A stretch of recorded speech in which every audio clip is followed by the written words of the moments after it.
Hello সবাইকে, সবাই কেমন আছো? আশা করছি ভালো আছো। আজকে আমি একটা চিকেনের রেসিপি তোমাদের সাথে শেয়ার করব বলে আজকের এই ভিডিওটা আমি বানালাম। আর কিছু কথাও আমি বলতে চাই। যারা মানুষকে ক্রিটিসাইজ করে, মানুষকে ছোট করে নিজে বড় হতে চায়, তারা কেউ বড় হতে পারে না আমার মতে বলে। দেখবে আমরা দৈনন্দিন জীবনে বা আমাদের সাংসারিক জীবনে কেউ না কেউ আছে এমন, যারা তোমাকে ছোট করতে চায়, কিন্তু শেষে গিয়ে তারা নিজেরাই ছোট হয়ে যায়, তাই নয় কি? এমন অনেক জিনিস আছে আমাদের সংসার জীবনে, যারা মানে ছোট ছোট জিনিসগুলো আমাদের মনকে অনেক দুঃখ দিয়ে ফেলে, কিন্তু হেরে গেলে আমাদের চলবে না, আমাদের এগিয়ে যেতে হবে। আমিও তাই চেষ্টাই করি কারোর কথা গায়ে না মেখে সামনে এগিয়ে যাওয়ার, কিন্তু হয়ে ওঠে না, কারণ দিন শেষে গিয়ে আমার মন খারাপ হয়েই যায়। চলো, আমার কথা কোনো দিন আমি পরে অন্য ভিডিওতে শেয়ার করব। আজকে তোমাদের সাথে আমি শেয়ার করছি চিকেনের একটা রেসিপি।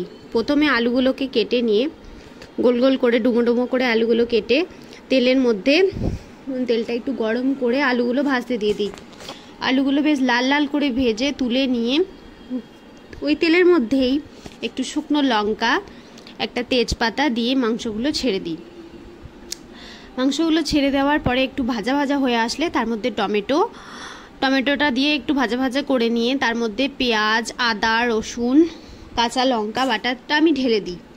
ঢেলে দেওয়ার পরে হলুদ গুঁড়ো, লঙ্কা গুঁড়ো, কাশ্মীরি লঙ্কার গুঁড়ো, জিরে গুঁড়ো, মিট মশলা সব দিয়ে একসাথে চেপে ঢাকা দিয়ে দিই নাড়াচাড়া করে। জলটা হালকা কমে আসলে নেড়ে চেড়ে কষিয়ে আবার একটু জল ঢেলে ঢাকা দিয়ে দিই, তাহলে স্বাদটা ভালো হয়।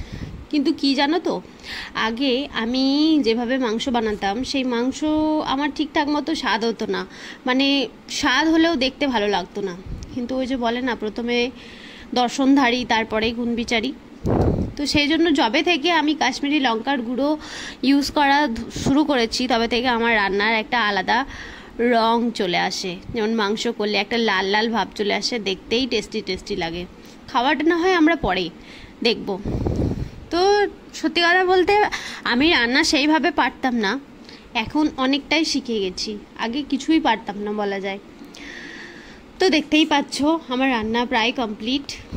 তোমাদের যদি ভিডিওটা ভালো লাগে, তোমরা যদি ফেসবুক থেকে দেখে থাকো তাহলে একটা ফলো করে দিও, আর যদি ইউটিউব থেকে দেখে থাকো তাহলে একটা সাবস্ক্রাইব করে দিও। আজকের ভিডিওটা এখানে অবধি, ভালো লাগলে একটা লাইক, একটা শেয়ার, একটা সাবস্ক্রাইব করে দিও। আজকের পর্যন্ত এখানেই, কালকে আবার দেখা হচ্ছে নতুন কোনো ভিডিও নিয়ে। ভালো থেকো সবাই, টাটা।